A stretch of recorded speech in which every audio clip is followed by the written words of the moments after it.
नमस्कार दोस्तों, आप सबका स्वागत है। बिहार बोर्ड मैट्रिक परीक्षा के लिए इतिहास का महत्वपूर्ण ऑब्जेक्टिव प्रश्न आप देख रहे हैं स्क्रीन पर कि बिहार बोर्ड मैट्रिक परीक्षा में इतिहास से 20 नंबर पूछे जाते हैं। तो ऑब्जेक्टिव भी पूछा जाएगा और तीन प्रश्न पूछा जाएगा, जिसमें से कि हम आपको 3 नंबर वाला भी प्रश्न को बताएंगे। तो पहला प्रश्न देखिए, इसमें कह रहा है कि भारतीय संविधान में किया गया 73वां संविधान संशोधन किससे संबंधित है। भारतीय संविधान में किया गया 73वां संविधान संशोधन किससे संबंधित है। तो इस प्रश्न का उत्तर होगा आपका ऑप्शन नंबर सी, बिल्कुल सही है, पंचायती राज से। तो दोस्तों, आपको प्रश्न पूछा जाएगा कि पंचायती राज व्यवस्था सर्वप्रथम भारत के किस राज्य में लागू हुआ। तो याद रखिएगा, राजस्थान में लागू हुआ था। और कब लागू हुआ था? तो यह लागू हुआ था 1959 ईस्वी को। 2 अक्टूबर 1959 ईस्वी को राजस्थान के नागौर जिले में लागू हुआ था, याद रखिएगा। तो चलते अगले प्रश्न की ओर। प्रश्न है कि मुस्लिम लीग की स्थापना किस वर्ष हुई। मुस्लिम लीग की स्थापना किस वर्ष हुई? तो 1906 ईस्वी में मुस्लिम लीग की स्थापना हुआ था। ऑप्शन नंबर बी सही है। अगला प्रश्न है आपका कि 1904 से 5 के रूस जापान युद्ध में किसकी पराजय हुई। तो इस प्रश्न का उत्तर हो जाएगा आपका कि रूस। किसका पराजय हुआ था? तो रूस का हुआ था। नमस्कार दोस्तों, आप सबका स्वागत है। बिहार बोर्ड मैट्रिक परीक्षा के लिए सामाजिक विज्ञान का अति महत्वपूर्ण ऑब्जेक्टिव प्रश्न। दोस्तों, आप इस वीडियो को अंत तक जरूर देखें, क्योंकि इसमें सभी वीवीआई प्रश्न है।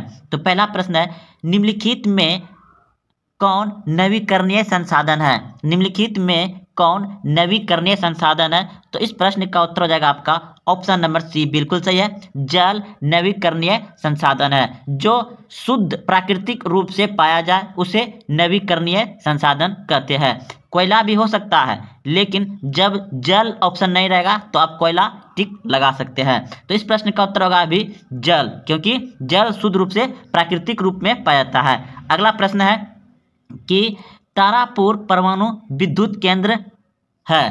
तारापुर परमाणु विद्युत केंद्र है तो महाराष्ट्र में। ऑप्शन नंबर बी बिल्कुल सही है, महाराष्ट्र में है। अगला प्रश्न है, पंजाब में भूमि नवीकरण का मुख्य कारण है। तो ऑप्शन नंबर डी हो जाएगा, पंजाब में भूमि नवीकरणीय का नवीकरण मतलब कि पानीपन होना, तो अधिक सिंचाई। पंजाब में प्रश्न क्या था, देखिए एक बार फिर से छोटा कर रहे हैं। तो पंजाब में भूमि नवीकरण का मुख्य कारण है अधिक सिंचाई। ऑप्शन नंबर डी बिल्कुल सही है, अधिक सिंचाई। अगला प्रश्न देखिए, मानव शरीर में जल की मात्रा होती है। मानव शरीर में जल की मात्रा होती है तो 65%। अगला प्रश्न है, हीराकुंड बांध है। हीराकुंड बांध है तो उड़ीसा में है। ऑप्शन नंबर डी सही है, हीराकुंड बांध कहाँ है? उड़ीसा में। अगला प्रश्न है, सुंदरवन या इसे सुंदरवन डेल्टा भी कहा जाता है, ये कहाँ है? तो पश्चिम बंगाल में है। सुंदरवन डेल्टा कहाँ है? पश्चिम बंगाल में। या सुंदरवन कहाँ है? पश्चिम बंगाल में। ऑप्शन नंबर बी सही है।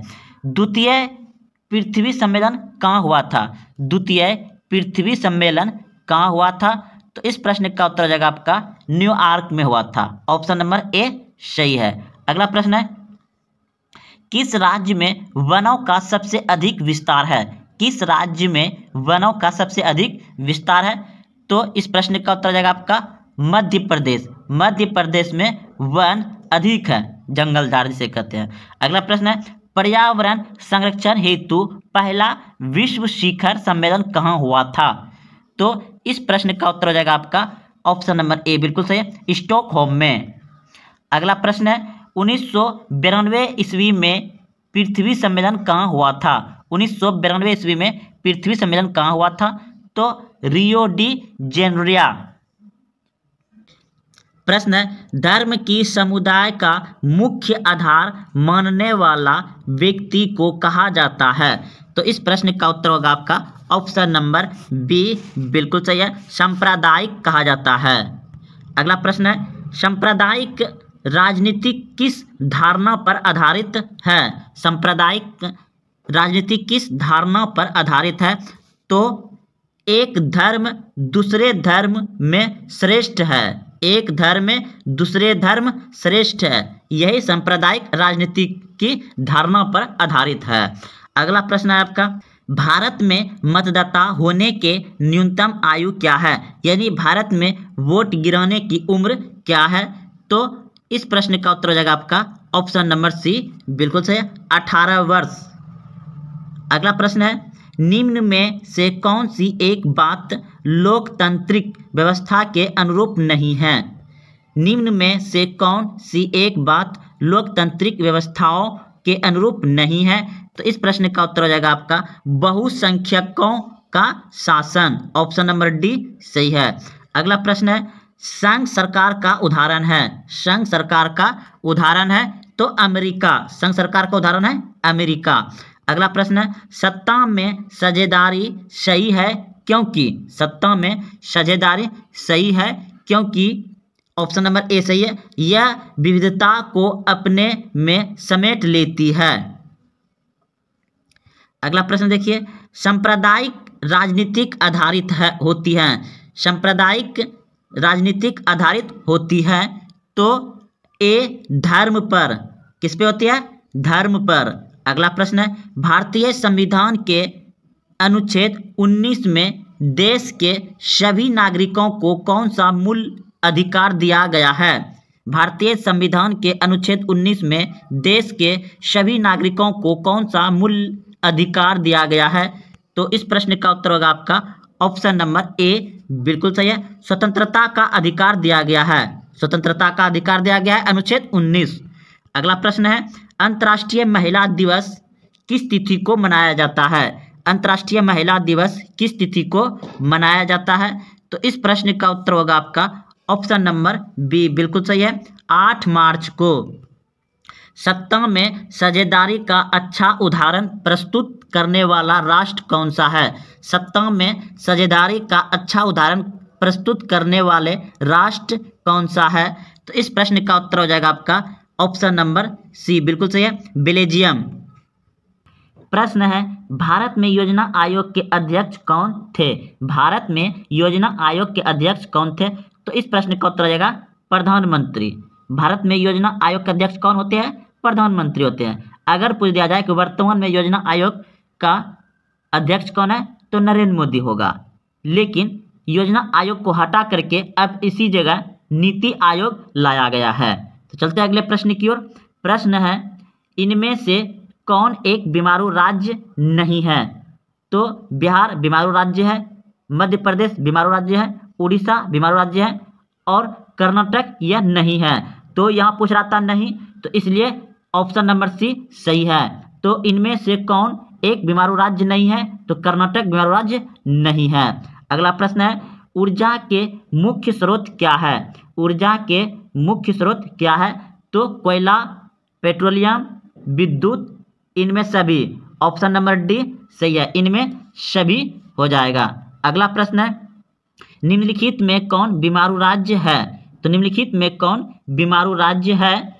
तो इस प्रश्न का उत्तर हो जाएगा आपका ऑप्शन नंबर डी, बिल्कुल सही है, इसमें बीमारू राज्य है बिहार, ऑप्शन नंबर डी सही है।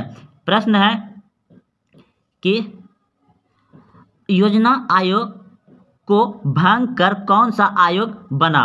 ये शुरू में ही बता चुके दोस्तों, कुछ ही देर में। योजना आयोग को भंग कर कौन सा आयोग बनाया गया है? तो इस प्रश्न का उत्तर हो जाएगा आपका ऑप्शन नंबर ए, बिल्कुल सही है, नीति आयोग बनाया गया है। योजना आयोग को भंग करके कौन सा आयोग बनाया गया है? NITI Aayog, option number A सही है। अगला प्रश्न है, राष्ट्रीय विकास परिषद का गठन कब हुआ था? राष्ट्रीय विकास परिषद का गठन कब हुआ था? तो इस प्रश्न का उत्तर हो जाएगा आपका ऑप्शन नंबर सी, 1952 ईस्वी में, 1952 ईस्वी में हुआ था। बिहार की जनसंख्या 2011 की जनगणना के अनुसार कितनी है? तो इस प्रश्न का उत्तर हो जाएगा आपका ऑप्शन नंबर बी, बिल्कुल सही है। प्रश्न है, बिहार के विकास में एक बहुत बड़ी बाधा है। बिहार के विकास में एक बहुत बड़ी बाधा है। बाधा यानी कि रुकावट है जो बिहार को आगे नहीं बढ़ने देता है, तो वह क्या है? बाढ़। बाढ़ से बिहार में बहुत हानि होता है, जान माल की हानि, गांव देहात पूरा बाढ़ में बह जाता है, रोड सड़क। तो इस प्रश्न का उत्तर आ गया बाढ़। अगला प्रश्न देखिए, प्रथम पंचवर्षीय योजना शुरू हुआ था, प्रथम पंचवर्षीय योजना शुरू हुआ था तो 1951 में, ऑप्शन नंबर सी सही है। अगला प्रश्न है, निम्न में कौन प्राथमिक क्षेत्र कहा जाता है, निम्न में कौन प्राथमिक क्षेत्र कहा जाता है, तो कृषि को प्राथमिक क्षेत्र कहा जाता है, कृषि, पशुपालन, ये सभी जो कि प्राथमिक क्षेत्र हैं। और द्वितीय क्षेत्र हो गया आपका उद्योग, द्वितीय क्षेत्र हो गया उद्योग, तृतीय क्षेत्र हो गया आपका सेवा, तृतीय क्षेत्र सेवा। तो आपका प्रश्न था निम्न में कौन प्राथमिक क्षेत्र कहा जाता है, तो कृषि और पशुपालन होगा। अगला प्रश्न है, बिहार में किसकी प्रधानता है, तो इस प्रश्न का उत्तर हो जाएगा आपका ऑप्शन नंबर कृषि, ऑप्शन नंबर डी बिल्कुल सही है, कृषि होगा। अगला प्रश्न है, रेल बजट को किस वित्तीय वर्ष में सामान्य बजट में समावेशित किया गया है, तो इस प्रश्न का उत्तर हो जाएगा आपका 2017-18 में, ऑप्शन नंबर डी सही है। प्रश्न है, रेल बजट को किस वित्तीय वर्ष में सामान्य बजट में समावेशित किया गया है, तो ऑप्शन नंबर डी सही है, 2017-18 में। अगला प्रश्न है, 12वीं पंचवर्षीय योजना की अवधि क्या है, 12वीं पंचवर्षीय योजना की अवधि क्या है, तो 2012 से 2017 तक 12वीं पंचवर्षीय योजना था। प्रश्न है, यूरोप का मरीच किसे कहा जाता था, यूरोप का मरीच किसे कहा जाता था, तो यूरोप का मरीच ऑप्शन नंबर ए बिल्कुल सही है, तुर्की को कहा जाता है, यूरोप का मरीच तुर्की। अगला प्रश्न है, असहयोग आंदोलन का प्रस्ताव कांग्रेस के किस अधिवेशन में पारित हुआ, असहयोग आंदोलन का प्रस्ताव कांग्रेस के किस अधिवेशन में पारित हुआ, तो इस प्रश्न का उत्तर हो जाएगा आपका ऑप्शन नंबर ए बिल्कुल सही है, सितंबर 1920 कोलकाता में।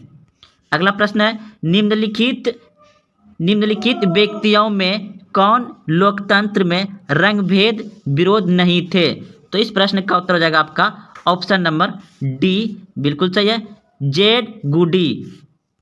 अगला प्रश्न है, 16वीं लोकसभा में महिला सदस्यों की संख्या कितनी है, तो इस प्रश्न का उत्तर हो जाएगा आपका ऑप्शन नंबर डी बिल्कुल सही है, 65। 16वीं लोकसभा में महिला सदस्यों की संख्या कितनी थी, 65, ऑप्शन नंबर डी सही है। पर्यावरण संरक्षण हेतु पहला विश्व शिखर सम्मेलन कहाँ हुआ था, तो इस प्रश्न का उत्तर हो जाएगा आपका स्टॉकहोम में हुआ था, ऑप्शन नंबर ए सही है। उत्तर भारत का मैनचेस्टर किस शहर को कहा जाता है, उत्तर भारत का मैनचेस्टर किस शहर को कहा जाता है, तो कानपुर को, किसको कहा जाता है, कानपुर को। उत्तर भारत का मैनचेस्टर किस शहर को कहा जाता है, कानपुर को कहा जाता है। अगला प्रश्न है, भारतीय अंतर्राष्ट्रीय जल मानकीकरण का गठन किस वर्ष किया गया था, तो इस प्रश्न का उत्तर हो जाएगा आपका 1986 ईस्वी में किया गया था, ऑप्शन नंबर ए सही है। भारत में धान की खेती सबसे अधिक कहाँ होती है, भारत में धान की खेती सबसे अधिक कहाँ होती है, तो पश्चिम बंगाल में। भारत में सबसे अधिक धान की खेती कहाँ होती है, पश्चिम बंगाल में। प्रश्न है, राजनीतिक दलों की मान्यता और उसका चिन्ह किसके द्वारा प्रदान किया जाता है, तो इस प्रश्न का उत्तर हो जाएगा आपका ऑप्शन नंबर सी बिल्कुल सही है, निर्वाचन आयोग के द्वारा, निर्वाचन आयोग के द्वारा प्रदान किया जाता है। अगला प्रश्न है, भारत में लोकतंत्र की क्या चुनौती है, भारत में लोकतंत्र की क्या चुनौती है, तो इस प्रश्न का उत्तर हो जाएगा आपका ऑप्शन नंबर डी सही है, इनमें सभी। अगला प्रश्न है, आजकल लोकतंत्र के लिए सबसे बड़ा चुनौती क्या है, आजकल लोकतंत्र के लिए सबसे बड़ा चुनौती क्या है, तो इस प्रश्न का उत्तर हो जाएगा आपका भ्रष्टाचार, ऑप्शन नंबर सी बिल्कुल सही है, भ्रष्टाचार। प्रश्न है, संजय गांधी जैविक उद्यान किस नगर में स्थित है, संजय गांधी जैविक उद्यान किस नगर में स्थित है, तो इस प्रश्न का उत्तर हो जाएगा आपका ऑप्शन नंबर डी बिल्कुल सही है, पटना में। संजय गांधी जैविक उद्यान किस नगर में है, पटना में। अगला प्रश्न है, नदियों में बाढ़ आने का मुख्य कारण क्या है, नदियों में बाढ़ आने का मुख्य कारण क्या है, तो इस प्रश्न का उत्तर हो जाएगा आपका ऑप्शन नंबर डी बिल्कुल सही है, इनमें सभी।